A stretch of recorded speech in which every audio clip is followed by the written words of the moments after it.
I'm Dr. Carol Clark, and I'm a board certified sex therapist, board certified sex addiction therapist, uh, addiction therapist, trauma therapist, and an author. And I've written a couple of books about intimacy and connection. And I'm a licensed mental health counselor in the state of Florida.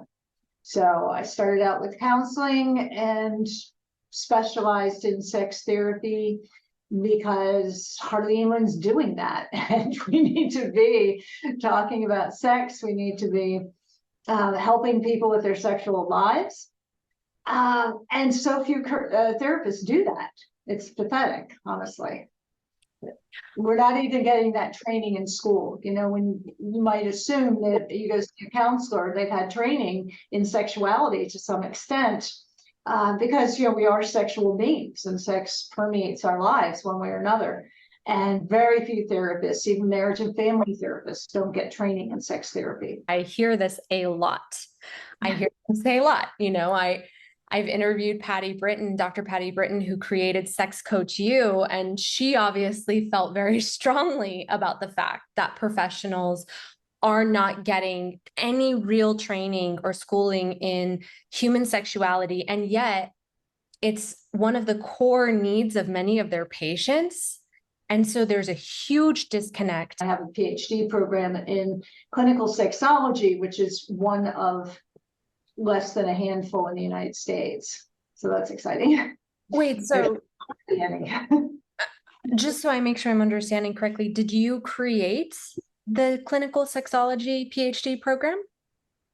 Yeah, I mean, I based it at the time that I did mine. I put mine together. There had been two others, and they are both defunct now. The founders of them. So where I got my PhD in human sexuality was the Institute for Advanced Study of Human Sexuality out in California. And when the founder of that passed on, because, you know, of old age, so he added Ted McElvenna, he added so much to the field, and he had the original school.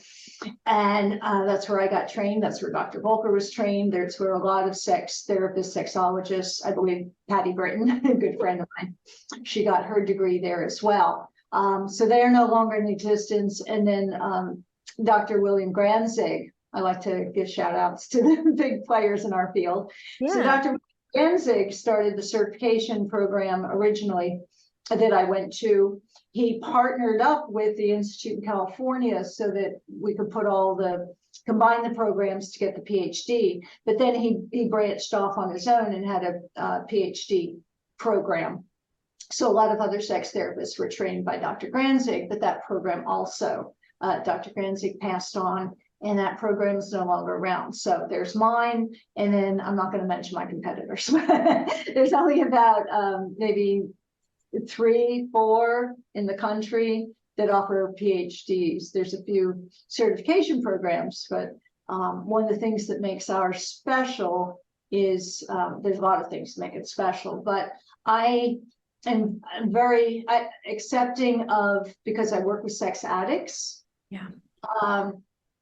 I collaborate a lot with ITAP, which is the International Institute of Trauma and Addiction Professionals, and they train sex therapists specifically. And so we have a collaboration with them to accept some of their credits towards our PhD. A lot of sex therapists around the country, and again, you can ask me about this or not, but there's this anti-sex addiction thing. I have heard about it.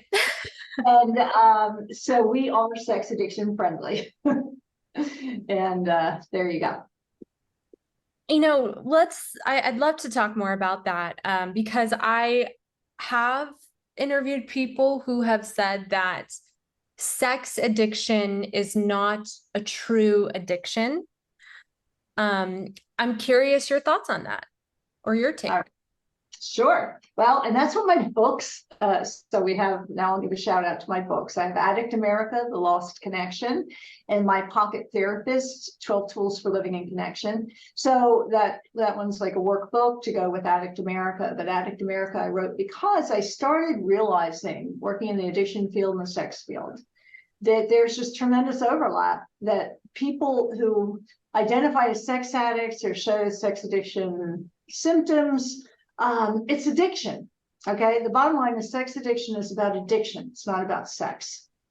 Okay. And what happened was, back in the early 90s, late 80s, maybe, Patrick Carnes started coining the term. He's a psychologist who makes no secret of it that he's a recovering sex addict, and he worked in addiction, and he put it all together and started coining that term, and started writing the books about it.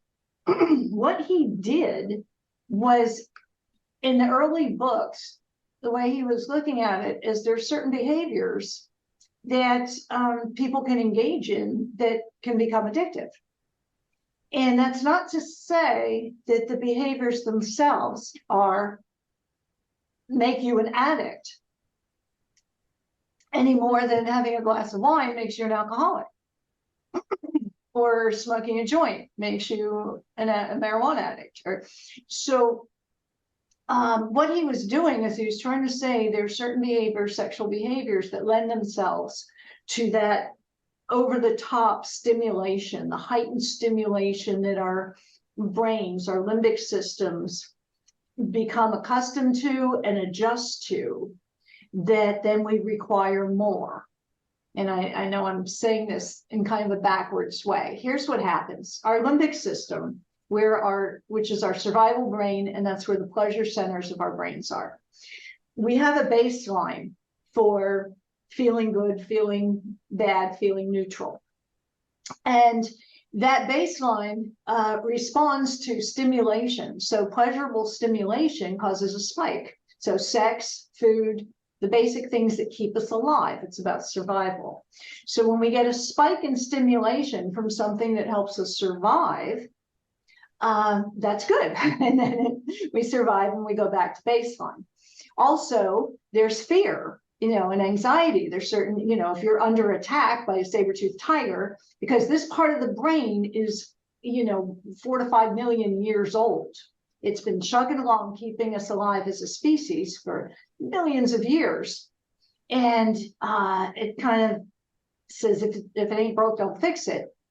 So things, fears will also give us those spikes in adrenaline and dopamine, and then the brain comes back to normal once you've successfully dealt with whatever the danger was. Okay, so what happens in today's world is we're inundated with way intensified stimulation.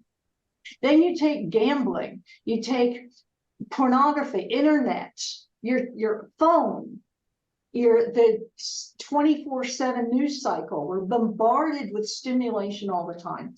So what the limbic system does is it says, hold on here. This is way too much. It doesn't come back to normal. It readjusts the baseline for how much stimulation it needs to feel normal. And once you raise that baseline so you've raised your normal, then you need even more to feel excited, to feel pleasure, to feel anything. And then you keep going up and up and up. Okay? And there's what makes us addicts. And so that's how, now going back to Patrick Carnes, he was saying that certain behaviors, kinky behaviors, and, anonymous sex, and all kinds of things that you can start doing more and more and more of. And because you're seeking that stimulation, and those can easily become addictive. And what happened was that came at a time when a lot of sex therapists and sexologists were saying, we want to get rid of the shame and stigma of sex. We want to break out of just vanilla heterosexual penile vaginal sex and recognize that kinky behavior, BDSM, multiple partners, polyamory, all these wonderful things can be wonderful and sexually exciting and sexually positive and healthy. So you had these two ideas clashing at the same time, except they weren't really. But that's where a lot of sex therapists were saying, oh, Patrick Carnes is trying to say that these things are addictive. And no, Patrick Carnes was saying that these could be the symptoms of addiction. And since then, ITAP has gone on to really work hard to overcome that message, to say, look, we're all for positive, healthy sex in whatever way that happens. And so just like people can drink or do a lot of things that are just fine and happy and healthy, or they can become addictive. So it's really about what's going on back in the brain. I want to make sure that I understood correctly, and please correct me if I'm wrong.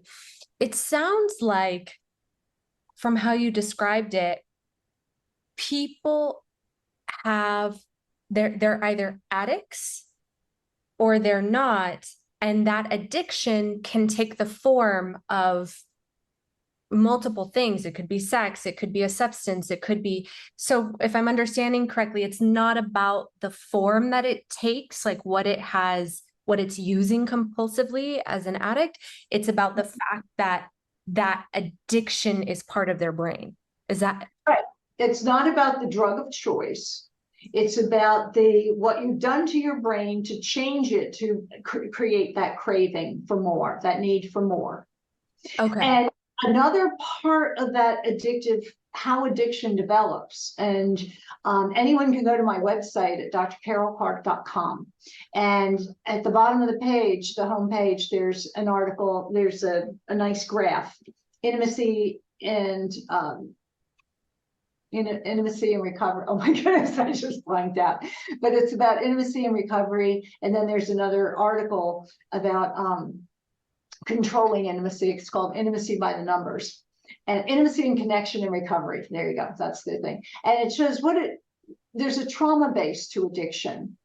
Unless, for those, there are some people now that are just so into looking at pornography. It's like, you do enough of anything, you're going to get addicted without that trauma basis. But for most part, there's a trauma basis. And so when there's trauma, then there's a disconnect. There's a fear of intimacy grows from that. There's a pain related to that.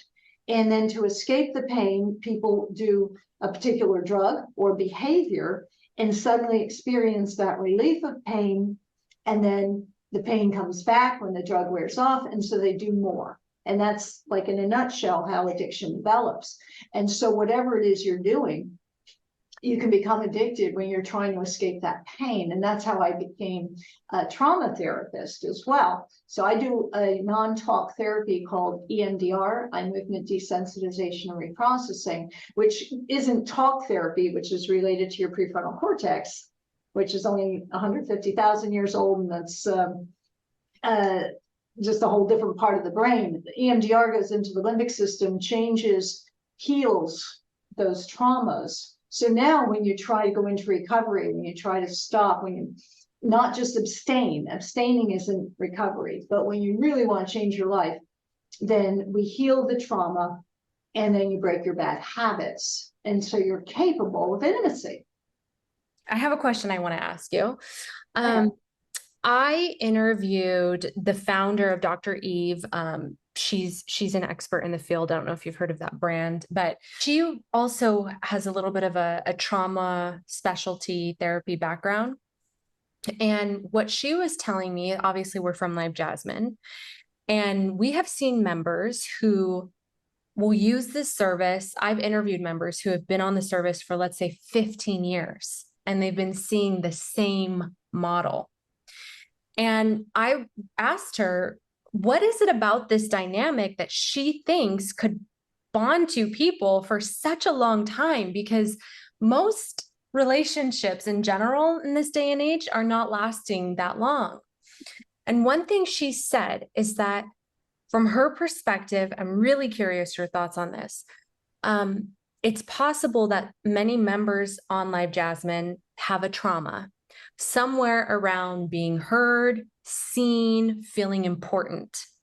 And so when they have this experience with a model whose job basically is to fill what they're asking for and fill a need, that it actually is hitting an old trauma that starts to get its need met and potentially rewire. I am curious what your thoughts are on that. Sure, I'm totally in line with that. What it does, though, is it keeps people static, and we do have a need to connect. That's where the pain comes from, this disconnect. So our prefrontal cortex, well, our limbic system needs to connect. The prefrontal cortex says, I want to connect. So I want to connect with you. And then the damaged limbic system, the traumatized limbic system is saying, oh, but I fear that. I can't get too close. And so in a relationship with someone like one of your LiveJasmin models, that's where the intimacy by the numbers comes in. There's where people control how close they get to another person. So they find situations where there's a built-in barrier to intimacy, which clearly, when you're interacting with a model online that you're paying, that's controlled intimacy. You're controlling that relationship every step of the way. There's people, when you're engaging with a sex worker, when you're married and engaging in affairs, when any kind of online anything, there's a built-in barrier to intimacy because that person is not right there in front of you.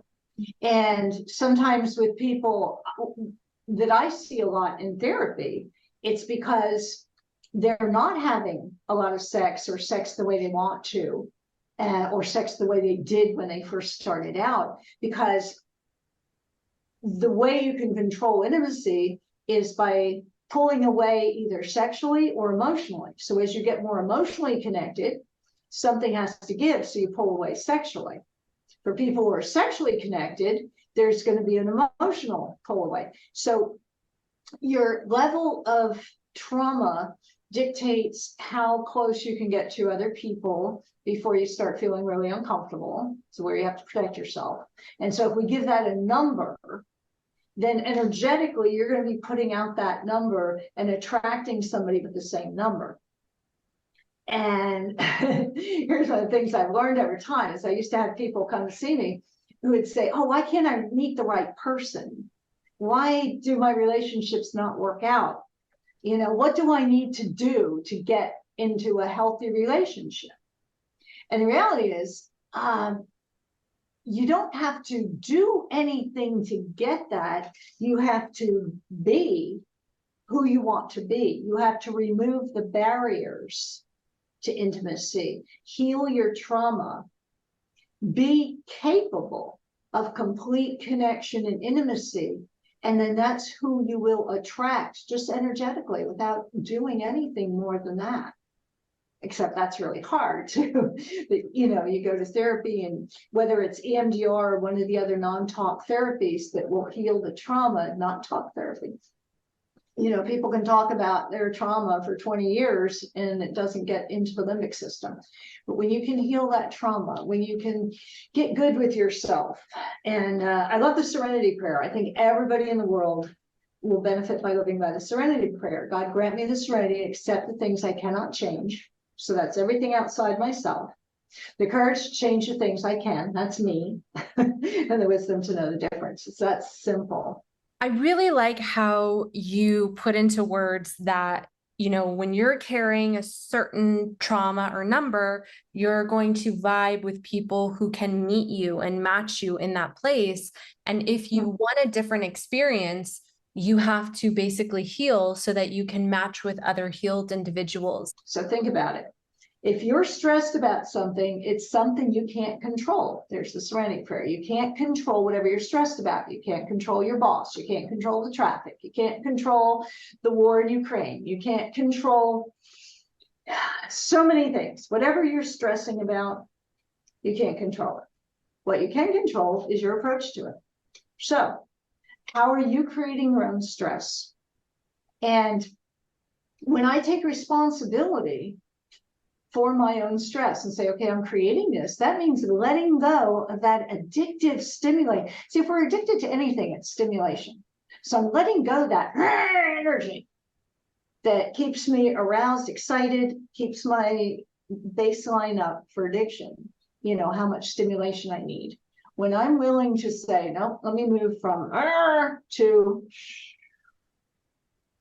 and now take responsibility for myself.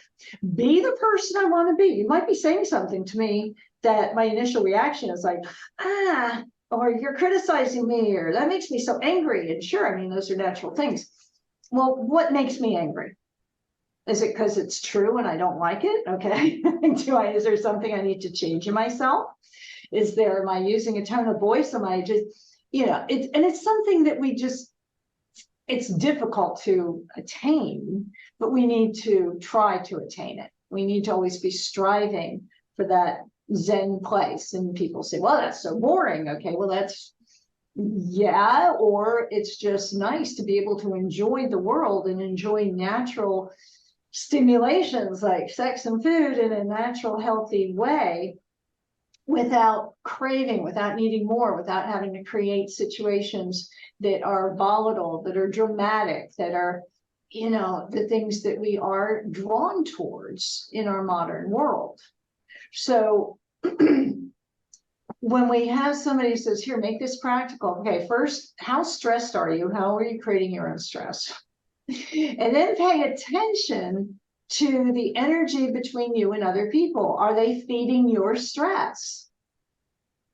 And then is that really somebody you need in your life? So for instance, again, I work with sex addicts. I work with sex addicts and their partners. And what I discovered is I would have the addict who has the obvious problem come into my office probably because they got caught. So let's take a heterosexual couple where the guy is the sex addict and the woman is the partner. Okay, that's typical. Not always, but it's typical. And the guy gets caught doing something. And the wife says, you need to go see a therapist and deal with this, or we're getting a divorce. And now the partner is very traumatized by this. Make no mistake, do not edit this in any way that is, and people out there, do not edit this in your heads that's going to misinterpret my words. I fully appreciate how traumatized a partner can be to find out that this person they're in love with, that they're engaged in their lives with, has had this whole other life that they had no idea, and it's incredibly hurtful and harmful in every way. So yes, the partner's really traumatized. And I acknowledge that and appreciate that and honor that. And here's what happens. Over time, when you've had a chance to try to stabilize the partner do they try to stabilize? Do they start looking at what got me in a relationship with an addict? And they're first going to say, well, I didn't know he was an addict. Yeah, but energetically, there was this barrier to intimacy. So there was something that you weren't conscious of, but there was something that kept you comfortable not being fully connected, because you can't be fully connected with another person who's not fully connected. It doesn't work. Mm-hmm.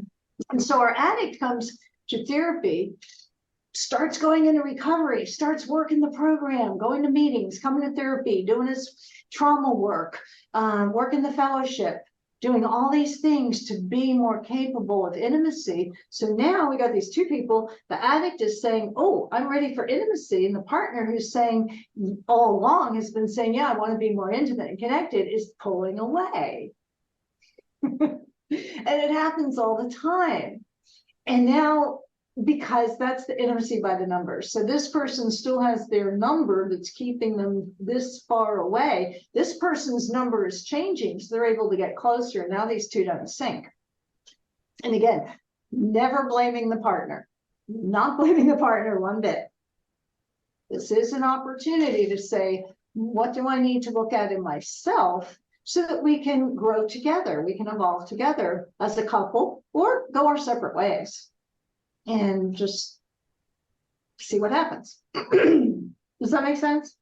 Total sense. And very well said, actually. Like, very, very well said. I think that there's not as much of that type of messaging out there as would be really helpful, because that messaging is, look at your side of the street.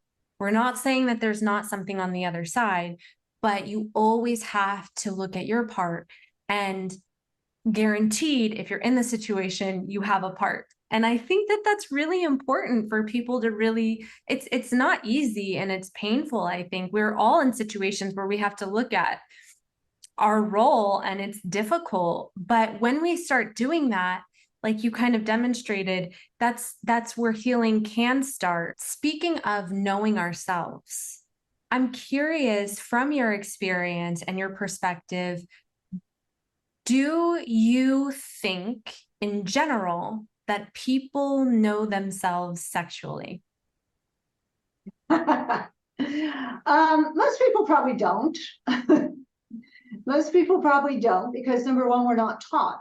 We are sexual beings from inside the womb. Little baby vaginas lubricate. Little baby penises in the womb can get erections. Okay, it's just part of the body starting to see, you know, as they're developing. And so then babies are born, and however you conceptualize them before the womb, they're little, whatever, the fetuses are acting in these ways. And once a child is born and is actually a child, then their bodies are going to experience things. So when you think about how like little kittens will act like they're stalking prey, and they'll jump and they'll be doing what the activities will be to be adult cats. We all do that. Our bodies practice, we start getting used to making sure everything works. And children, there's young children that masturbate. That's fine. They discover, hey, this feels good when I touch it. And children can have orgasms. Adults lose their mind with this because they think about it as sex. And it's really not sex. Even Freud, he separated the genital phase from like the sexual phase. So there's what happens prepubescent, when we're just discovering our bodies and this feels good, and we're play acting and we're seeing what feels good. But when you have adults jump in and say, oh my God, your hands, you know, and so adults bring all their stuff, generation after generation after generation, they bring all their hang-ups, all their stuff and their negativity into it. And then they crush children's natural sexuality, natural discovery of their genitals and pleasure, so that then when they become sexual in puberty, and then we're crushing that too. We're trying to say, oh, you can't do this, you can't do that, you can't do that, instead of helping them learn how to be sexual beings. I had one of my students who's Portuguese, went to Angola in Africa, which they speak Portuguese there. She was working with different indigenous people to that area. And she came back and was telling our class that the grandmothers there would take the kids, like 8-year-old kids, boys and girls, and teach them to masturbate and appreciate their bodies, so that they would appreciate sex. And then when they became teenagers, young adults, and actually started getting in relationships and procreating, they had an interesting system where a woman could have sex with anybody and have children from any man, but whoever she's married to would be the father, would then take on that role of being the responsible father for those kids. You know, it's just every culture around the world comes up with ways we have to procreate. or we're going to die as a species. But the meaning we bring to the sexual act that leads to procreation varies so much. And yet we have to remember here in the United States that we were founded by two incredibly repressive groups of people, the Puritans and the Spanish during the Spanish Inquisition.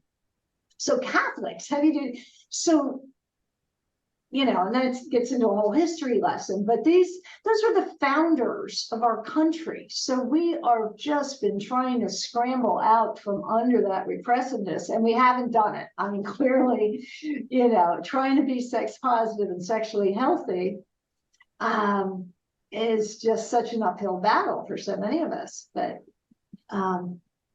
it starts with education, being able to talk about it, teaching people to talk about it with their kids. Sex education is pushed down or eradicated altogether. We don't want to teach our kids about sex because then they're going to want to have more sex.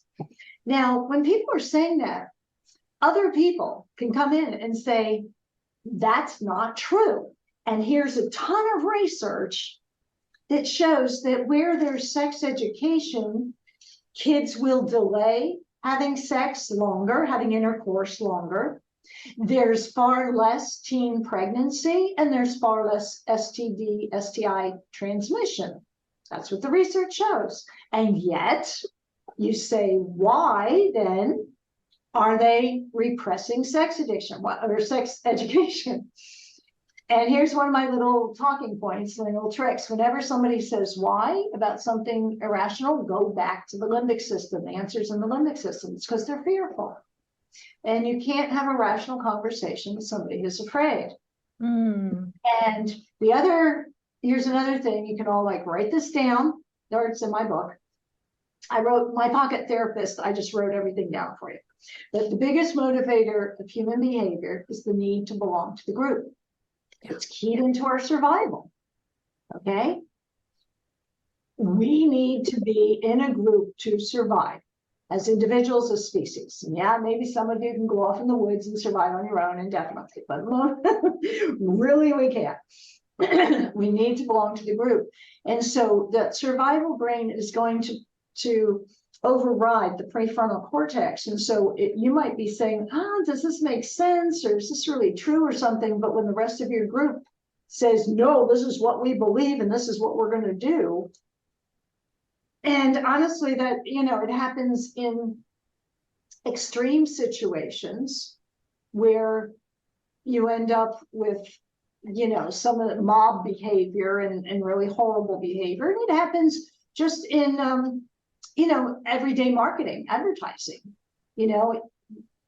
Someone creates a fear that you're not, and the fear has to do with you're not going to belong to the group. You're going to be rejected. So even a fear of, you come in from a hard day's work at something and you smell bad, and you're going to be rejected by your kids because you're stinky. And you're like, no, rejection, I need to smell good and stuff. But we have this product that's going to take care of that. All marketing is that. If you create a fear and then tell people how you're going to alleviate that fear. And the fear is always going to be about rejection. I don't know why, but I almost feel emotional talking about it because I think that a lot of people are sometimes unjustly a victim of this. Oh yeah, this strategy. Again, sure. Especially in this industry, the adult industry, it's not black and white. There are areas where it's kind of gray, but there is good and there is bad. But using that exact example that you just gave of that societal pressure, I know it's close to my heart because I've interviewed models who were single moms that left an abusive relationship. And this was the means to take care of their kids and get out of that marriage. And some of them have become millionaires. They are millionaires. It's whoa, no, girl. But they're just so stigmatized by society. Yeah. My next book is going to be out. very soon, hopefully, as soon as I get all that. You are busy, aren't you? It's called, Why Does God Let This Happen? The Meaning of Life. So everybody stay tuned for that. I'm not going to give it away. I'm just going to say it's very short. My books are very short. But really we do, and this isn't a new idea. We need to be striving for connection. There's so many things that disconnect us. And we need to strive towards connection, because connection is our natural state. And we experience pain with disconnection, and yet we are always coming up with ways to disconnect. But a lot of it, so read the book when it comes out. But going back to when Homo sapiens, came out of Africa and all, and there's been this fighting for resources and fighting for the group, which, again, you say, why? You go back to the limbic system, but why? Because honestly, when groups work together, when people work together, they achieve so much more than when they're fighting each other. But it gives us purpose in life. Meaning of life is, keep striving to connect, to follow those people who are the leaders, the torchbearers in our world, that throughout every generation, throughout the centuries, and even today, look around at who's holding up the torch, and and say, how can I be more like that? And let me keep my prefrontal cortex online and not fall into that fear and anxiety and stress. And if you do, then you say, okay, why am I doing that? Well, because you have this need for stimulation and to maintain a disconnection. So let's heal that. Let's get your brain waves back down, your baseline back down, so that you can just start moving through the world from a grounded, good with yourself place. And pleasing yourself, people talk about loving themselves, but yeah, being good. I like being good with yourself. That loving yourself thing. It means the same thing, but we don't want to get caught up in turning our energy inwards and just like looking at ourselves in the mirror and giving ourselves self-affirmations. Really, to be connected, you need to be turning your energy outwards. And that means if I'm looking at you, turning my energy towards you, paying attention to you, I'm not worried about what you think of me. I'm not worried about you judging me. And, do I look good enough? Am I a good enough speaker right now? Am I good enough? Because if I'm feeling not good enough, that goes back to childhood, where I came home with a B on my report card. And my parent said, why didn't you get an A? Or some other thing that was traumatic at the time that instilled in me that I'm not important, I'm worthless, I'm unlovable, I'm not good enough. And we got to heal that, and we heal it through connection and awareness. No, that's so beautifully said. Yeah. And, it reminded me of this quote that the body is a great servant, but a terrible master. And because what I feel like you really touched on is kind of like fighting these almost could be unconscious drives, and remaining conscious, and use the word awareness, remaining aware and present enough to choose from up here, like the frontal cortex, as opposed to the limbic system, which is just controlling you. And if that becomes your master and you don't have control, I think that is when we start acting out in ways that ultimately are detrimental sometimes to us, because we're believing these, like you mentioned, that you're not good enough. Someone may have not even intended to make you feel that way, but because you're just operating from that old memory, you are certain that that's what they were trying to do. Yeah, it's really interesting and really profound. I've noticed it over the last couple of weeks, and I have mentioned it in a couple other interviews, but when I interview experts that have a background with some type of connection to human sexuality and connection. I am Mhm. noticing more and more that these experts tend to either have a background in or currently have beliefs around some type of spirituality or more, I don't know how to describe it, but some type of spiritual component as well. And I'm wondering why you think that is. If you've noticed that, I'm just curious. Sure.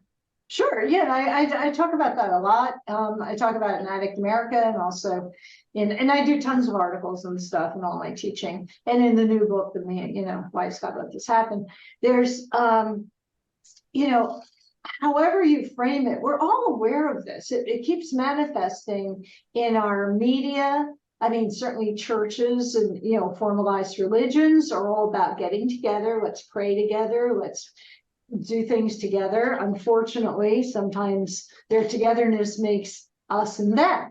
And then that's not really, that pains me deeply when people use somebody's original teachings, be it Jesus, Muhammad, other teachings, for hate and separation, and that's not what those people originally intended. But that idea of connection is still there. We see it in our media, and whether it's Star Wars with the Force, it's clearly illustrated there. We see it with Avatar and the Tree of Life. We see it. So there's a lot of things. We see it in quantum physics with the Higgs field. So the Higgs field is a unifying field that we all are a part of. It's like an electrical, neutron. We're all connected. We are connected.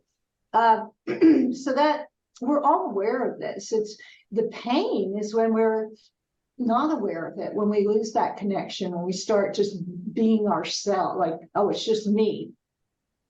When we let I'm not connected, I'm, the center of the universe, I am everything, you don't matter, I'm better than other people. And whether we do that as a group or do it as individuals, it causes pain. It causes pain to us, it causes pain to others.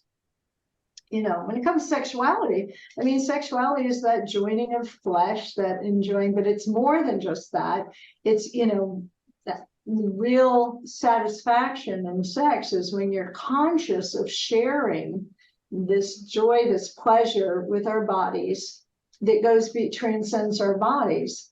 And that's not to say it has to be and I'm not saying it has to be in a monogamous relationship. It can be, one-time deal. You can have, one night with this perfect, beautiful night. But if you're conscious and aware and with this person, then it transcends just, sexual orgasms.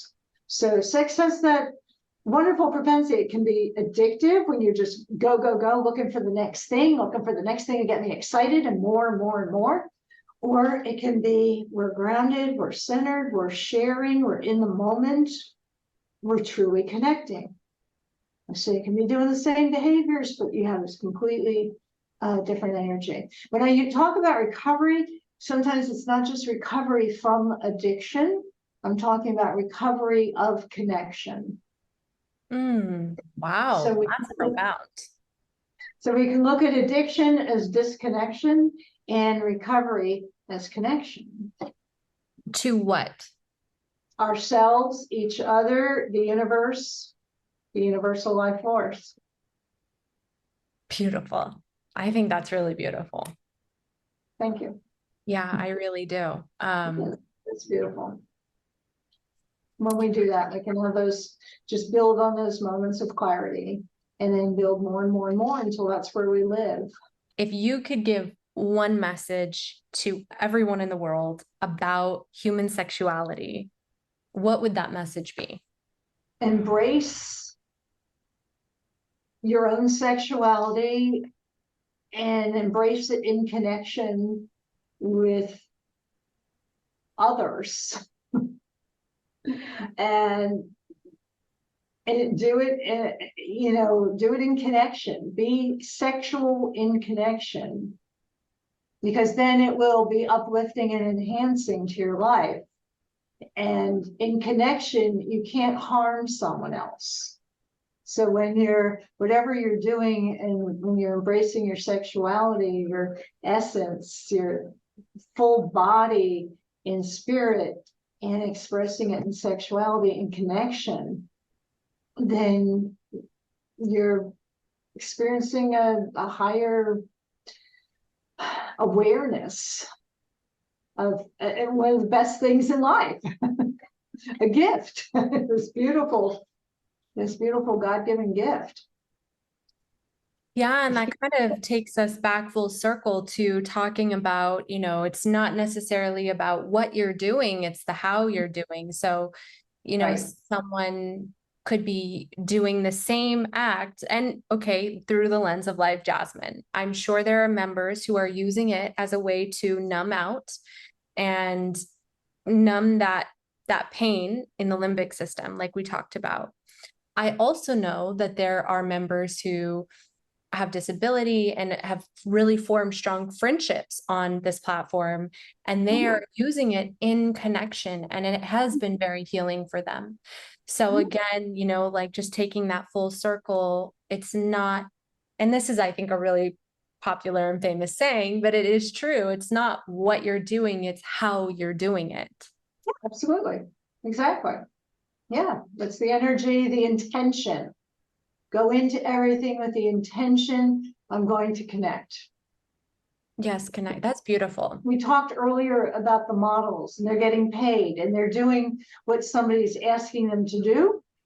You can still do that in connection. I mean, I get paid as a sex therapist, you know. I mean, we can still do that in connection or disconnection. So that really is up to the people involved. So if I were one of the models, I could choose to really be putting, you know, I'm doing this with the intention of connecting with you. And then the consumer is, I'm doing this with the intention to connect or not. You know, we always have that option to where do we put our energy? And regardless of, you know, what this, who's getting paid and who's doing what and asking for what, because what people are asking for is probably something to do with be with me, you know, let's be together. And so we can do that with that connecting energy. And to your point, you know, the Kinsey Institute has done a lot of research on LiveJasmin's user base and the models, and they found that actually the models who were making the most money and on the longest calls were talking about and engaging in much less explicit topics. And it was more about what's going on with your dad now. How's the dog? It was so much more about day-to-day life and connection. And I've had models tell me that they'll have a member take them private and they'll say, okay, go get a coffee and just live your life. Because they want to feel like they would feel if there was a partner there and they were having their coffee, but also getting work done. And it's not about anything explicit. The model's not getting undressed. But again, to your point of doing things with connection. And at the end of the day, our, you know, the research that has been done on our platform has shown that when people are paying by the minute, they're really doing that for connection, because as we know, sexual content is free online. So there's more likely than not that need, whether they're conscious of it or not, for that interaction. And a lot of times it develops into something that has nothing to do with sexual content, which is interesting. Can I give an example of that from my own life? Yeah. So back before I became a therapist, I was a bartender, and I was working in a bar where there were dancers. And so we had the bar, and then the dancers were in the middle. So I was, you know, so that it was no hands on. But I remember distinctly at one time we had these two dancers that were like night and day. One of them was younger, She really, her features were lovely. Her body was perfect. But when she danced, she was never making eye contact. She was moving in time to the music. She was not present. The other dancer was supporting her kids. She had stretch marks. Her breasts were a little more sagging. She was certainly not the perfect body, quote unquote. She was beautiful. I mean, all bodies are beautiful. But she would make contact. She's smiling. She's connecting with everyone.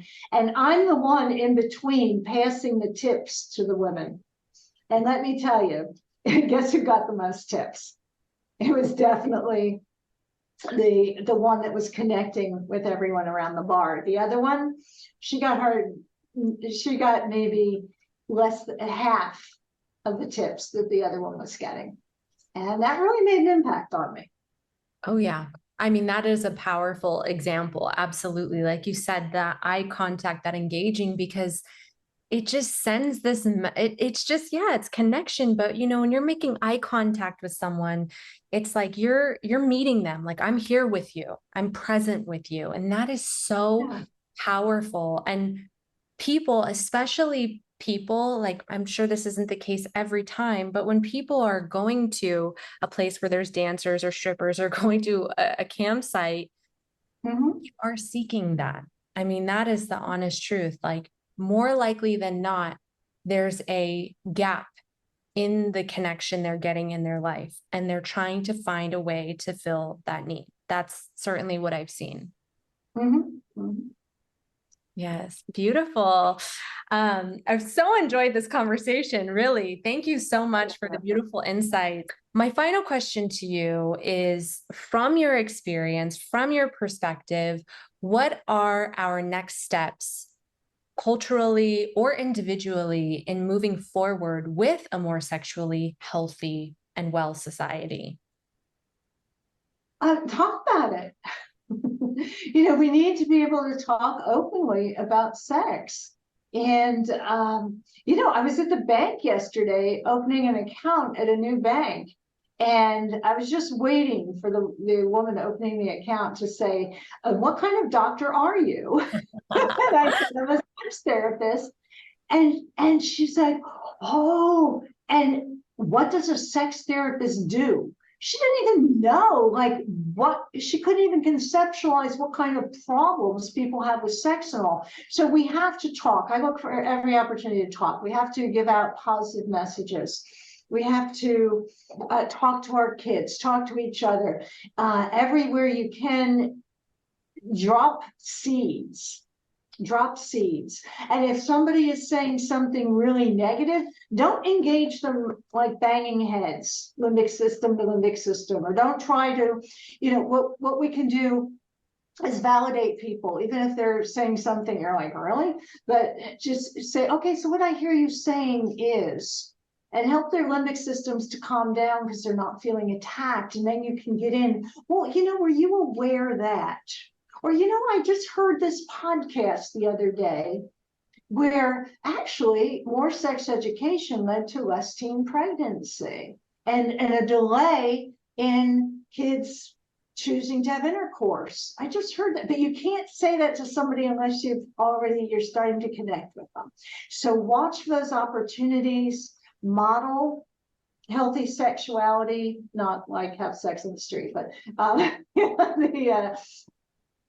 being able to talk, use the proper words, teach your kids how to be proud of their bodies, how to appreciate their bodies, learn how to appreciate your own body, for goodness sake, and look at your body. And if there's some part of your body you don't like, appreciate it in a different way. If you look at a part of your body and say, that looks terrible, well, don't look at it. Feel it. Feel your body and appreciate it. And then turn your energy outwards, so that you're not focused on yourself all the time. Is that good? I think that's great. Yeah.